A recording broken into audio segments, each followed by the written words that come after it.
grand journal.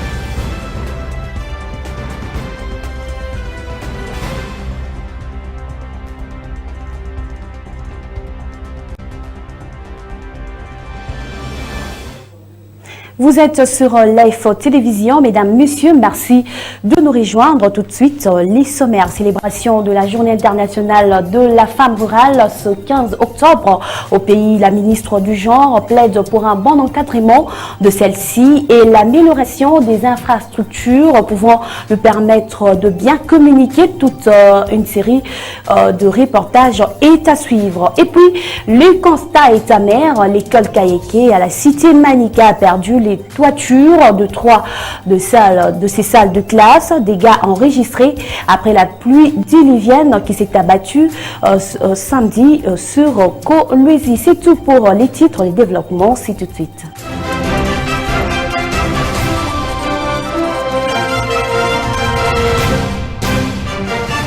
Life HD TV.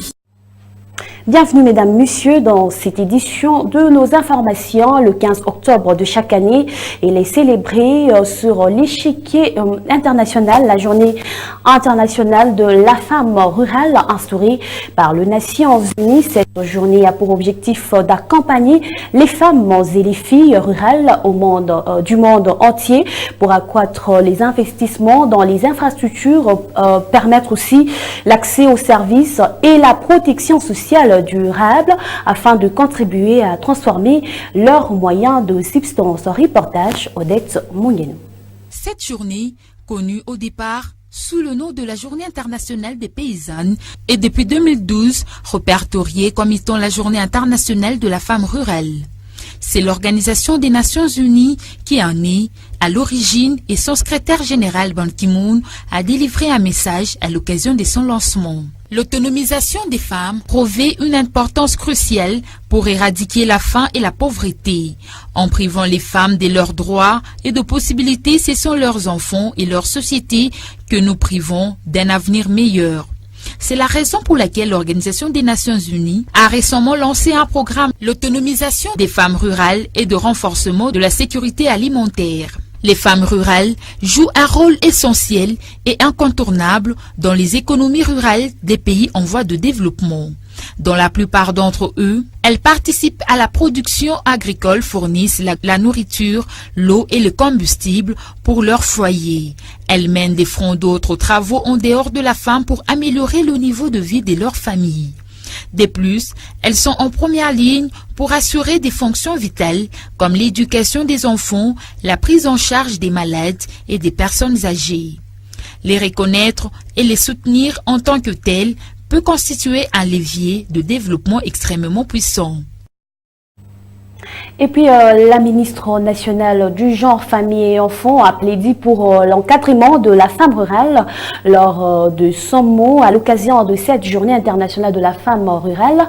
Chantal Safou est au micro de la télévision nationale. CV. Patriote. La communauté internationale célèbre le 15 octobre de chaque année la journée internationale de la femme rurale. Les femmes rurales jouent un rôle essentiel et incontournable dans les économies rurales des pays en voie de développement. Elles constituent à elles seules plus ou moins 75% de la population globale dans la lutte contre la faim et l'éradication de la pauvreté et assurent présentement près de 80% de la production alimentaire mondiale. La plupart d'entre elles participent à la production agricole, fournissent la nourriture, l'eau et le combustible ainsi que d'autres travaux pour améliorer le niveau de vie de leur famille. De ce fait, elle est l'une des clés de la sécurité alimentaire et du développement durable. Au cours de cette édition 2018, la communauté internationale a retenu le thème ci-après, défis et opportunités résiliente au climat pour l'égalité des sexes et l'autonomisation des femmes et filles rurales. Le ministère du Genre, Enfants et Familles, tenant compte des exigences requises par l'égalité des sexes et l'autonomisation des filles et femmes, a arrêté pour notre pays le thème ci-après, femmes rurales, autonomisation et processus électoral. Le ministère du Genre, Enfants et Familles estime que ce thème proposé vaut tout son pesant d'or car il met un accent particulier sur la sensibilisation des hommes et des femmes en général, mais surtout de celles vivant en milieu rural afin qu'elles s'approprient le processus électoral. Faire participer la femme vivant en milieu rural à la vie politique du pays en l'aidant à s'approprier le processus électoral. Nous sommes toujours sur ces mêmes chapitres, comment la femme rurale évolue-t-elle. Nous vous amenons au site agricole de maraîchère de Kimbanseke dans la périphérie de Kinshasa et vous proposons ainsi les activités de Madame Béatrice Zolano. Suivez. Nous sommes au site agricole de maraîchers de Kimbanseke à la périphérie de Kinshasa. Ce site a été créé en 1954 par le pouvoir colonial dans le but de fournir des légumes frais à la population quinoise. Sur place, nous avons rencontré Maman Béatrice Nzolani, une maraîchère, la soixantaine révolue, mariée et mère de 8 enfants. Bandana 1980. Na boti bana nangai na musala ya bilanga. Je cultive des légumes ici au site de Kimbanseke depuis 1980. Je supporte les besoins de ma famille et la scolarité de mes enfants. Na bakoli na bilanga oyo natangisi bango pe kaka na bilanga oyo. Maman Béatrice Nzolani éprouve d'énormes difficultés pour évacuer ses produits vers les grands centres de négoce. Nakangi koliti, naketi na Sekomaf, nakovanda wana na lali wana 3 heures mituka oba. Nous souffrons beaucoup car le transport est difficile. Pour aller vendre les légumes au marché Simbazikida, je suis obligée de passer la nuit à Njili Sekomaf afin de prendre le transport le lendemain vers 5 heures du matin. Melelo makambo wana nyonso l'État qui parabisoté. Le manque des intrants agricoles, une autre difficulté rencontrée. Voilà pourquoi elle sollicite l'appui du gouvernement et autres partenaires. Maman Béatrice Nzolani a également une petite porcherie juste à côté de ses plates-bandes. Les maraîchères du centre agricole de Kimbanseke plaident pour la sécurisation de leur site. La première difficulté, c'est du côté foncier. Donc nos centres, ce sont des centres créés par les arrêtés ministériels. On n'a pas de titre foncier. Alors avec le gouvernement de la ville, on a commencé de pourparler. Il a convoqué un atelier avec beaucoup de gens, notamment sur la sécurité des sites, la sécurisation des sites maraîchers. Il fallait faire des cartographies, il fallait doter chaque site à un certificat d'enregistrement. Mais bon, les projets devraient être financés par Papakin, mais jusque-là, Papakin a eu des problèmes de financement. Si nous consommons des légumes frais, c'est grâce notamment à la femme rurale. Cette femme a aussi droit à certains besoins sociaux de base, tels que l'éducation, la santé et la formation, afin d'être utile à la société. Relativement à cette célébration dans plusieurs pays du monde, dans la République démocratique du Congo, l'honorable questeur de l'Assemblée provinciale du Lualaba, Louise Ilunga Mouilechi, en qualité de la femme parlementaire, a exhorté les femmes rurales qui, pour elles, jouent gros pour le développement économique. Suivez.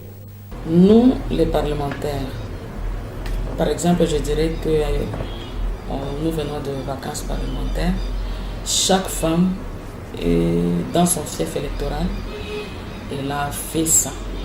Donc dans nos fiefs, nous avions déjà fait cette sensibilisation.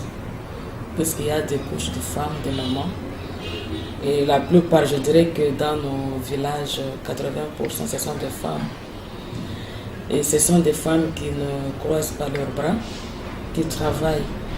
Mais qui dommage, leurs efforts... C'est vraiment, leurs efforts sont minimisés, on ne tient même pas compte de ce qu'elles font en général. C'est une femme qui travaille beaucoup, la femme rurale. On pouvait même faire allusion à ces efforts sur l'économie de notre pays. Puisque ce qu'elle fait, elle contribue à grande échelle. Mais c'est vraiment minimisé, on ne tient pas compte de cela. Je dirais que les espaces que la femme rurale est en train de cultiver ou faire l'élevage, ça nourrit la population dans le cadre social. Sa priorité, c'est l'agriculture, c'est l'élevage. Mais elle est privée des terres. Elle n'a plus un endroit pour faire ses activités champêtres, pour faire son élevage. Elle n'a plus de place, cette femme. Voilà un peu ce que nous, comme parlementaires, nous sommes venus avec cela comme une difficulté. Une difficulté puisqu'il y a les miniers qui viennent, mais la priorité, c'est les miniers. On donne de grandes étendues aux sociétés minières. Ce n'est pas mal, puisqu'on parle que nous devons bien sauvegarder le climat des affaires. Mais nous n'allons pas, il ne faudra pas qu'on oublie quand même les autochtones, les Congolais.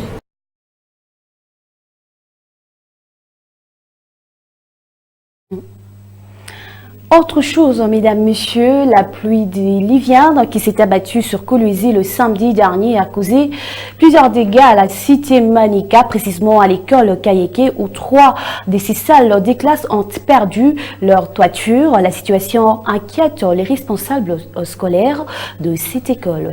Suivez.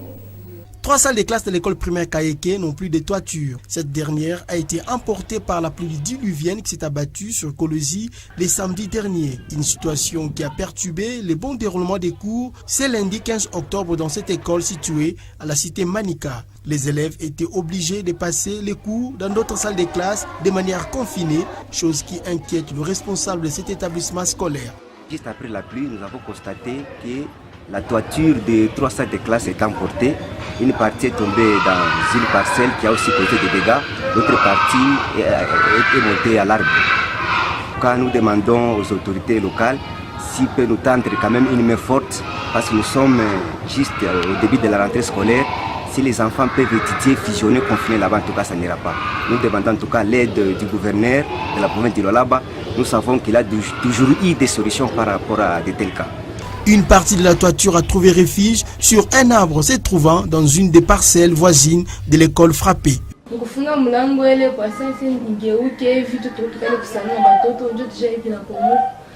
Nous étions dans la maison. Subitement, une partie des toiles de l'école Kayeke s'est interposée sur la nôtre, détruisant ainsi une partie du mur de notre maison. Plusieurs biens ont été détruits. Moi et les bébés ont eu des chocs. Nous étions allés voir le directeur de l'école. Il nous dira que cette école appartient à l'État.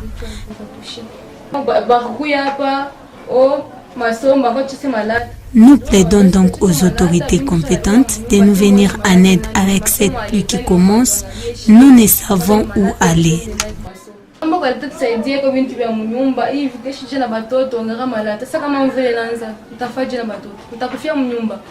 Un appel est lancé aux autorités provinciales afin de permettre aux élèves de cette école de bien suivre les cours.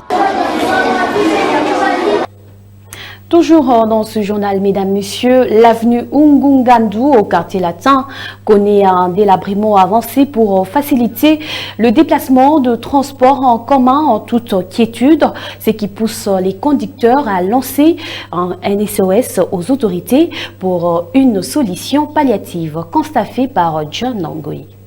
Dans les soucis de faciliter les transports en commun sur l'avenue Ngungandu en terre battue au quartier latin pour les transporteurs, reste un casse-tête vu que l'avenue présente un état de délabrement avancé. Ici, la route est menacée par plusieurs têtes d'érosion et les immondices qui envahissent les passages normaux des taxis pour les déplacements viables des habitants de cette contrée. Bon, état balabala ina bien vraiment parce que l'état de la route n'est pas bon vu que l'espace regorge beaucoup de gens, surtout que c'est un nouvel arrêt qu'on a mis à la disposition de la population pour les aider. Il y a beaucoup de gens. Avant, il n'y avait que des motocyclistes, que ce dernier déteste pendant cette période pluvieuse. Que les autorités songent à arranger cette principale au lieu de penser toujours aux autres avenues de la ville. C'est pourquoi tunaanza l'état mmetoka kuja kwanza basaidia transport mais tunaangalia ita balabala aina ya bien hata gari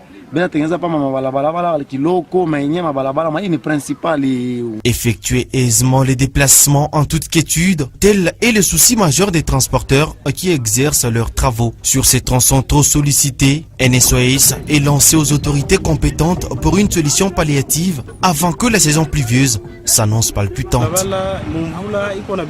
Beaucoup de flaques d'eau pendant la saison de pluie et beaucoup de sable en saison sèche qui mettent même la latrite. Beaucoup de gens de ces côtés remontent pour chercher les transports. Avec l'état de la route, ça ne nous permet pas d'évoluer.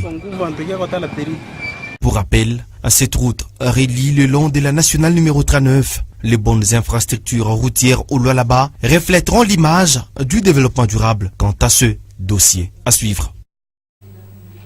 Autre chose, mesdames, messieurs, Eric Chisola, directeur de cabinet du ministre provincial de Mines, a éclairé la lanterne de l'opinion publique sur l'éboulement qui s'est produit à Kasulu il y a 3 semaines passées, causant la mort de 3 griseurs dont leurs corps sont introuvables jusque-là. Pour lui, les ministres provinciaux, j'y arrive, des Mines continuent à travailler sur ces dossiers et attend le rapport des experts de CEMAP pour prendre une décision quant à ce, contrairement aux mauvaises langues qui accusent son ministère d'avoir abandonné cette affaire. Propos recueillis par Patrick Katunga. Vous savez, c'est une opération qui a 3 semaines environ. Les gens, nos frères, nos compatriotes sont allés creuser la nuit et malheureusement il y avait éboulement. C'est dans des parcelles là où c'est interdit de creuser. Il faut le noter que c'est une zone là où on ne peut pas creuser. Malheureusement, ces gens-là sont allés et il y a eu mort d'homme, il y a eu éboulement. Et ils sont dans les décombres. Qu'est-ce que le gouvernement provincial, via notre ministère, nous avons fait? Nous avons demandé à l'équipe de CESCAM, comme il y avait maintenant les cas. Les creuseurs eux-mêmes, ils ont essayé, ils n'ont pas su remonter le corps. Il fallait qu'il y ait des techniciens. Nous avons demandé à ces scams de descendre sur les lieux, de nous faire l'état des lieux et de nous dire qu'est-ce qu'il faut faire. Ces scams a demandé qu'il était possible, mais il fallait qu'il y ait un engin. Nous avons emprunté un engin auprès de CEDEL pour essayer d'ouvrir une bonne zone et puis de permettre aux gens, aux techniciens d'entrer pour aller remonter les corps. C'est chose faite. L'engin a travaillé pendant 2 jours, 2 fois. On a remonté. Maintenant, quel est le problème? La zone est tellement très instable. Vous savez, il y a des galeries, même de véhicules que vous voyez là. Un camion peut marcher là en bas, dans les trous là-bas. Maintenant, c'est là où il y a eu éboulement. C'est-à-dire les sols, il n'y a pas de soutènement. Ça ne fait que tomber. Dans cette opération, il y a eu même mort d'homme. Il y a eu parmi un autre creuseur qui allait secourir les deux là pour sauver les deux, pour remonter les deux. Il y a eu un autre éboulement, il est décédé, celui-là on l'a même enterré. Nous attendons les services, un rapport technique du cadastre qui va nous dire la suite de l'opération. Bon, et ici, comme nous sommes en train d'abord de chercher une solution pour les 2 corps qui sont encore dans les décombres, nous attendons les rapports techniques. Dans le rapport technique, tout sera repris. On va mettre même comment il faut réhabiliter. Parce que nous demandons seulement à la population, c'est de ne plus creuser dans leurs parcelles. Il y a plusieurs accidents avant la pluie. La pluie va commencer. Que celui qui a de creuser, nous allons demander maintenant à la police, nous allons demander aux autorités qui tiennent la sécurité pour qu'on puisse maintenant chercher à arrêter les gens qui vont faire entrer les gens dans leurs parcelles pour creuser. Parce que la zone est instable et ce n'est pas bien de creuser. Comme mesure préventive, c'est éviter de creuser pendant cette période en cas de puissions avoir une solution durable quant à ce qui concerne ce problème. Installation du courant électrique dans la cité du secteur d'Eluilou, une action signée les socialistes Jacques Massengo Kindele dans le cadre social. Cette partie de la ville a passé plusieurs années dans l'obscurité. Chris Ilunga pour le détail. Suivez. Après plusieurs années passées dans l'obscurité, finalement le multiple requêtes des habitants des cités Kabunji, Kisoto et Mangamanga dans les secteurs de Luilou, territoire de Muchacha, ont été entendus par les socialistes Maître Jacques Massengo Kindele. Les travaux d'installation de la section électrique n'ont pris que quelques mois afin de conduire les courants jusqu'à cette contrée de la province. Barimwanjikia camarade Maître Jacques Masengo Kindele. Barimwanjikia barua na kumulomba kusema tunateswa na mambo ya giza. Insécurité ya mingi sana. Tunakuya kwako wewe baba utusaidie. Njoo turishikia habari yako muhimu gini ya Kolwezi. Mamambo leo kunafanya mafasha kwa chana. Na Bartonesha kusema tupende kupusa na shie occasion. Voilà pourquoi tunakuya kumbele ya camarade Jacques Masengo. Après cette remise de l'énergie électrique, la population va devoir aussi se mettre en ordre avec la Société nationale d'électricité. Kwa kuiremettre hii moto kumikono yenu mwe batoto ba mwi quartier, mwe bazazi ba mwi quartier, mwe mafamilia mwi quartier. Na ule wote anapenda kuya na hii moto ya SNEL. Ende tena kwa SNEL akafungulishe dossier yake. Tunasema ni bale abana ba abonné à SNEL. Certes, l'obscurité avait engendré une insécurité, ne disons pas son nom, dans ces cités. L'attention particulière que vient d'apporter le socialiste Jacques Masengo a arraché les justes phrases de bouche des bénéficiaires. Et enfin, nous sommes passés à l'homme, l'incontournable. Et vous connaissez l'incontournable? Oui! C'est Maître Jacques Masengo Kindele. C'est lui l'homme du moment. Depuis 2012. C'est depuis longtemps que les poteaux étaient installés dans notre cité. Et voilà qu'aujourd'hui seulement, Jacques Masengo Kindele vient de penser à nous. Nous devrions dans ces cas l'accompagner dans toutes ses actions. D'ores et déjà, le socialiste Jacques Masengo Kindele prône l'égalité des chances dans la société lualabaise.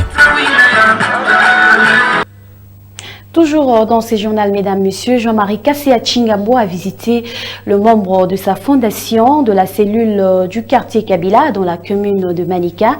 Le parrain de la fondation JMK a exhorté ses partisans sur l'amour du prochain et la prière pour le Congo. Reportage de Bonheur Moussantou.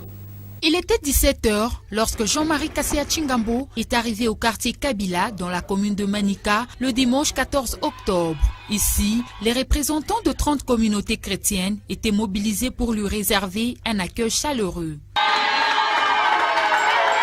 Le moment de s'adresser à l'Assemblée est venu. Jean-Marie Kasséa Tshingabo a exhorté l'assistance à l'amour du prochain, qui est le deuxième commandement de la Bible. Ma recommandation mbili maana tunaita makomando. Penda Mungu wako hapa, penda Mungu wako na akili yako na roho yako, ni vile ya pili, penda jirani yako. Amen. Wakati watu wanaenda kwa hospitali aba waome makuta bala batunza tu. Mungu ashike furaha. Bale watu Mungu atabacha. Pour rendre l'utile à l'agréable, Jean-Marie Kasséa a loué Dieu à travers un cantique.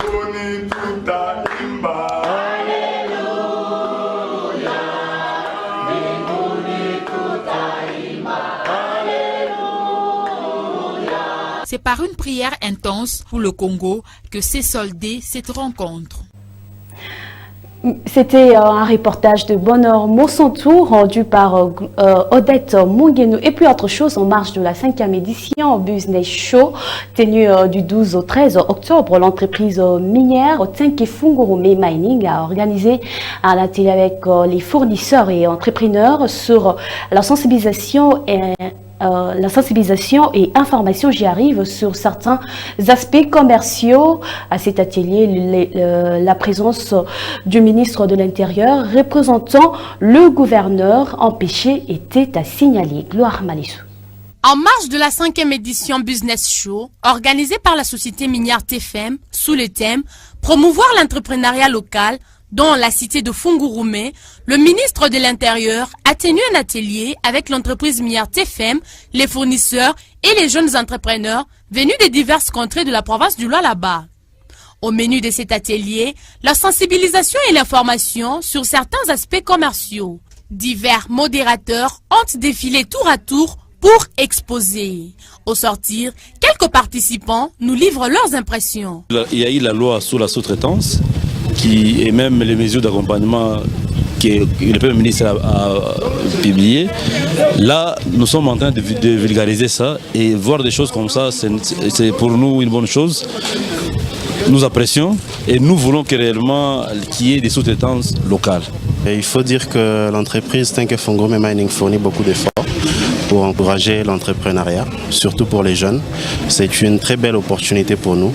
Nous passons des mois à préparer cet événement. Si nous sommes venus ici spécialement, c'est pour essayer de montrer à TFM la nouvelle technologie que nous avons, qui TFM existe depuis plusieurs années, mais au fur et à mesure que les années évoluent, les années passent, la technologie évolue aussi et nous avons amené cette nouvelle technologie à TFM pour leur permettre, en même temps qu'ils produisent, mais en même temps de s'updater par rapport à la technologie et évoluer aussi avec eux. Nous avons été invités à participer à ces assises organisées par TFM en vue de promouvoir les jeunes entreprises qui naissent, qui viennent avec de l'innovation. Vous êtes sans ignorer que nous sommes au XXIe siècle, les choses évoluent, même dans le domaine électrique et électromécanique, les choses évoluent. Nous sommes informés, nous sommes formés et nous sommes venus présenter ce que nous sommes capables de pouvoir offrir à TFM ainsi que les autres entreprises que nous avons côtoyées ici. Après cet atelier, le ministre de l'Intérieur a visité les stands de plusieurs exposants à ces assises des 2 jours qui sont partis du vendredi 12 au samedi 13 octobre. Ce journal se poursuit, soucieux de désenclaver davantage la ville de Mbuji-Mayi et faciliter le travail de la police des proximités. Le gouvernement provincial du Kasaï oriental et l'Organisation internationale de migration ont lancé vendredi dernier l'opération de pose de pont sur quelques érosions de la ville. Le gouverneur Alphonse Ngoïka Sonji a posé la première pierre au quartier de la Mission et Kajiba en Mbuji-Mayi. Reportage. Le gouvernement provincial du Kasaï oriental et l'Organisation internationale des migrations lancent l'opération de pose de ponts sur les érosions de la ville de Mbuji-Mayi. Cela dans le souci de faciliter le travail de la police de proximité et le désenclavement des populations des quartiers concernés par les patrouilles. Pour ce vendredi 12 octobre, le gouvernement de province a présidé la double cérémonie de pose de la première pierre, d'abord sur l'avenue Loalou au quartier de la Mission, commune de Bipemba, et ensuite au croisement des avenues Inga et Moussaoun-Kolongo, quartier Ndebo dans la commune de la Mouya. Alphonse Ngoïka Sonji remercie l'OIM pour sa contribution régulière aux efforts du gouvernement provincial pour mettre fin à l'insécurité. Qu'il me soit permis de rendre d'abord les hommages au président de la République, son Excellence Joseph Kabila Kabange, pour la paix et pour avoir ouvert notre pays vers le partenariat avec les organisations internationales. Aussi, remercier à sa juste valeur l'Organisation internationale pour la migration pour nous avoir accompagnés à maintes reprises. Pour sa part, Dona Mwamba Moudilampikou, chef de bureau de l'OIM, déclare que ces travaux s'inscrivent dans le prolongement du projet police de proximité qui a contribué largement à la réduction de l'insécurité sur la ville diamantifère. Les bourgmestres de Bipemba et de Mouya saluent ces actions qui vont totalement désenclaver la ville de Mbuji-Mayi. Après la cérémonie, la foule a fait marcher le gouverneur Alphonse Ngoïka Sonji. Le cortège a parcouru les grandes artères de la ville avant de chuter à l'esplanade du gouvernorat de province. Les travaux de construction des traversées sur les ravins des quartiers de la Mission et Kajiba sont financés par le département d'État américain. On parle santé, l'épidémie à virus Ebola continue à exister en République démocratique du Congo. Les autorités congolaises parlent d'une deuxième vague car après une courte accalmie, de nouveaux cas confirmés ont été annoncés à l'est du pays et plus particulièrement à Beni au nord Kivu. Depuis les débuts de l'épidémie, on a recensé 211 cas dont 131 décès. Trésor Kassongo pour le détail. Suivez. Au total, 211 cas de fièvre hémorragique ont été signalés dans la région. dont 176 confirmés et 35 probables sur 176 confirmés. 100 sont décédés. Les autres sont hospitalisés dans de différents centres de traitement d'Ebola installés, a écrit le ministre de la Santé dans un communiqué publié ce dimanche 14 octobre. A noter que l'épidémie d'Ebola qui sévit actuellement à l'est de la République démocratique du Congo a été déclarée le 1er août à Madjina, une bourgade située à 30 km du sud-est de Beni. La précédente épidémie avait fait 135 morts et l'actuelle déclarée dans une zone de conflit armé a déjà emporté 3 agents de santé parmi une vingtaine d'agents contaminés, selon le ministre Oli Ilunga. Et le virus est apparu pour la première fois en RDC. en RDC en 1976, depuis la République a dû faire face à 10 épidémies. Toujours dans ce journal, 13 928 Congolais ont été expulsés de la province angolaise de Lunda Nord le mardi 9 octobre. Ces expulsés se trouvent pour le moment sur le poste frontalier de Kamako. Nous sommes dans la province du Kasaï. Ils dénoncent la façon dont ils étaient refoulés en Angola. Reportage de TV5 Monde. Visiblement exténués, ces Congolais sont partis avec tout ce qu'ils ont pu emporter sous le bras. Tous viennent d'être expulsés d'Angola et se retrouvent à Kamato dans le Kasaï. Hommes, femmes, enfants racontent la brutalité qu'ils ont subie. Les soldats et les habitants de Lukapa nous ont chassés avec une violence que vous ne pouvez pas imaginer. Ils ont brûlé nos maisons.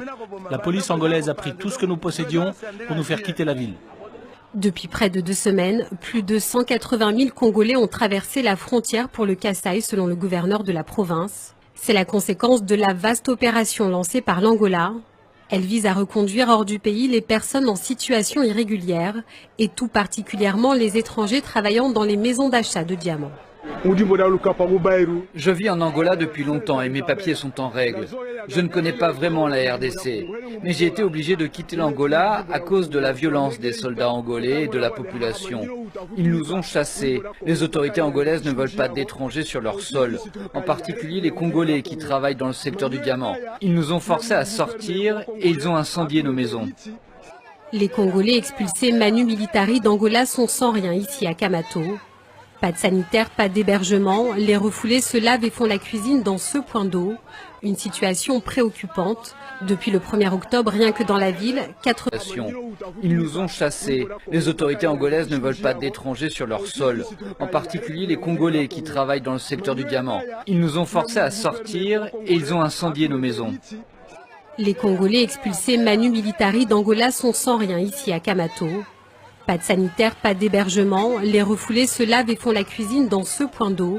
Une situation préoccupante. Depuis le 1er octobre, rien que dans la ville, 97 000 personnes sont arrivées selon l'Office international des migrations. On parle sport dans ce journal. 6 jours nous séparent de la rencontre association sportive Saint-Luc de Kananga et l'association sportive Sima de Kolwezi en marge de la première journée de la 2e division. Le journaliste sportif de Life HT Télévision Cyrano Mwanza Kiteka les a visités au terrain situé à côté du rail et nous fait le point. Suivez. À une semaine de jouer l'association sportive Saint-Luc de Kananga, les Rouges et Blancs des Kolwezi se sont retrouvés ce lundi 15 octobre 2018 au terrain des rails pour quelques exercices tactico-physiques.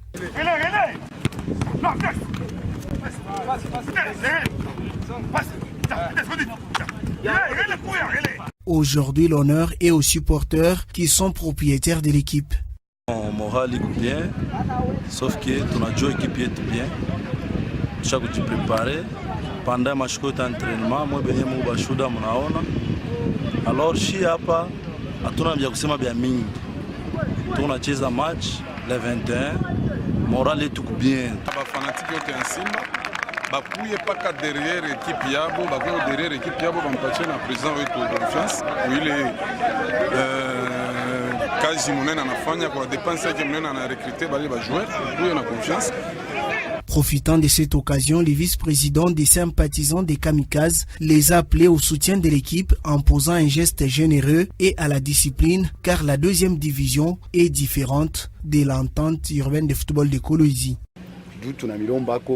apport ya mtu wote de kesho mercredi ile kunayo exige ni apport de sorte que équipe nayo ikuye ko motiver que ba sportes banatu accompagner kule beko nenda na shi twende tufanye ko bintu ya Kabaila batakuwa na ile furaha sana kama wanaona ba sportes bana accompagner mwile façon bintu ya Kabaila anticiper.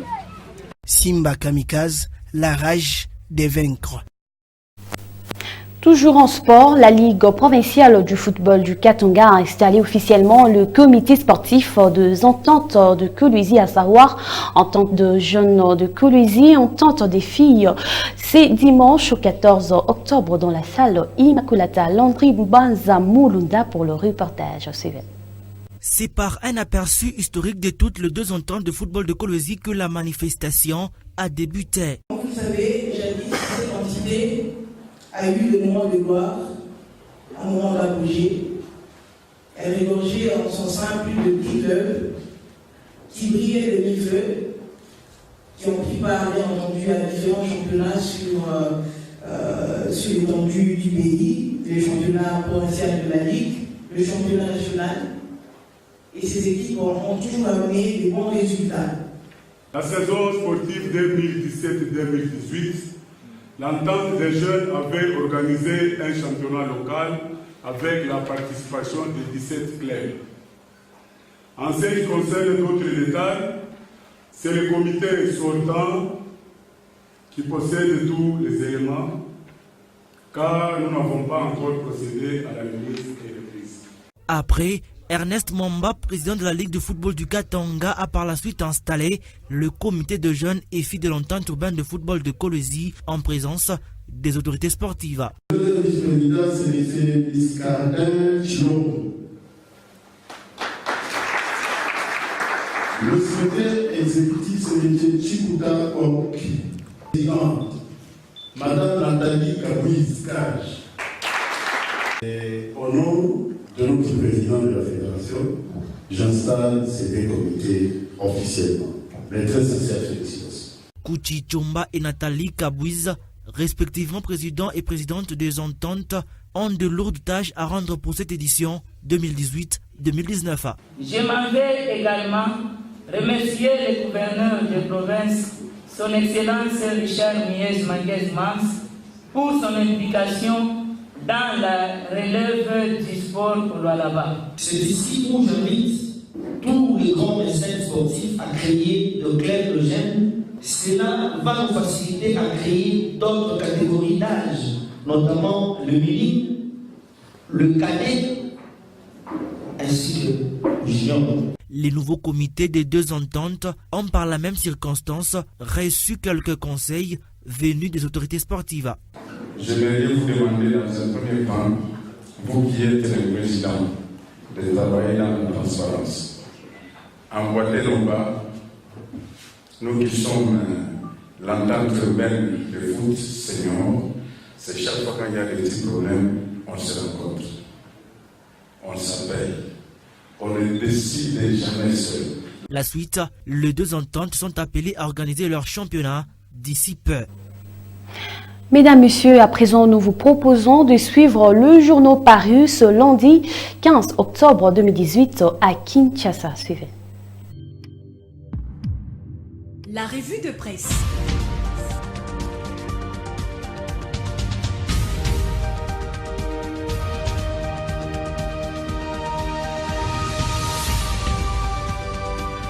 La revue de presse. Les médias congolais reviennent sur le meeting interdit de l'opposition à Lubumbashi. Mesdames, Messieurs, bienvenue à la synthèse des journaux parus ce lundi 15 octobre à Kinshasa. Le phare titre « Feuilleton du refus de la machine à voter, week-end noir pour l'opposition à Lubumbashi ». Arrivé à Lubumbashi vendredi 12 octobre 2018 en provenance de Kinshasa, dans l'espoir de prendre part au meeting commun de l'opposition, le lendemain, F. Bazaïba MLC, Martin Fayoulou et Sid Dynamique, Délice Sanga AR Ensemble, José Ndundo, PDG Groupe 7, Jacques Chabani et la BTO Chilumbu UDPS. Christophe Lutundula, Groupe 7 Ensemble, et Molicho, MSR Ensemble, tous acteurs de l'opposition congolaise, ont passé un week-end noir dans la capitale du cuivre, rapporte le journal. Les opposants ont appris à leur descente d'avion l'interdiction du meeting. La réunion de crise ténue peu après en la résidence de Gabriel Kyungu à Koumanza a décidé de maintenir cette manifestation malgré l'interdiction. Mais le lendemain, jour prévu du meeting, la résidence de Kyungu était encerclée tôt le matin par un impressionnant cordon de sécurité constitué d'éléments de la police en uniforme et d'agents de service en civil qui empêchaient tout accès. Quant à la cité des jeunes, dans la commune annexe de Lubumbashi, elle était complètement bouclée par les forces de l'ordre et interdite d'accès à quiconque tentait de passer par là, souligne le phare. Par ailleurs, la police a saisi et acheminé dans ses bureaux l'écran géant qui devait retransmettre le message de Moïse Katumbi Tchapoué, président de Ensemble pour le changement aux militants de l'opposition, a confirmé à 7sur7.cd une source sur place. Malgré l'interdiction de ce meeting d'Elysée Sanga, secrétaire général de la plateforme Ensemble pour le changement de Moïse Katumbi Tchapoué, a annoncé dimanche dans un point de presse la réorganisation du meeting dans les prochains jours à Lubumbashi. Notre actualité.cd, le site rappelle que l'Association congolaise pour l'accès à la justice et l'Institut de recherche en droits humains ont fait état des tirs à balles réels de la police sans sommation préalable dirigés contre un candidat à l'élection présidentielle. Des sénateurs, députés et sympathisants de l'opposition samedi lors de la tentative d'opposants à manifester dans la ville après report unilatéral de leur meeting. 7sur7.cd rapporte de son côté que l'opposition prévoit des marches dans plusieurs villes de la République démocratique du Congo le 26 octobre. Des marches annoncées que fustige la nouvelle génération pour l'émergence du Congo, NODEC en sigle, regroupement allié au pouvoir. Pour Ivan Ilunga, secrétaire général de la NOGEC, les opposants ont tout simplement un agenda caché. J'invite la population congolaise en général et la jeunesse en particulier de faire attention à la manipulation. Les opposants savent ce qu'ils veulent. Ils ont un autre agenda caché. Ils ont besoin d'un dialogue pour que nous allions dans une transition. Mais le président Kabila n'en veut pas et veut que nous allions aux élections, a déclaré Ivan Ilunga. Voilà, mesdames, messieurs, c'est ce qui met fin à la lecture des journaux parus ce lundi 15 octobre 2018 à Kinshasa. Merci à vous et au revoir. La revue de presse.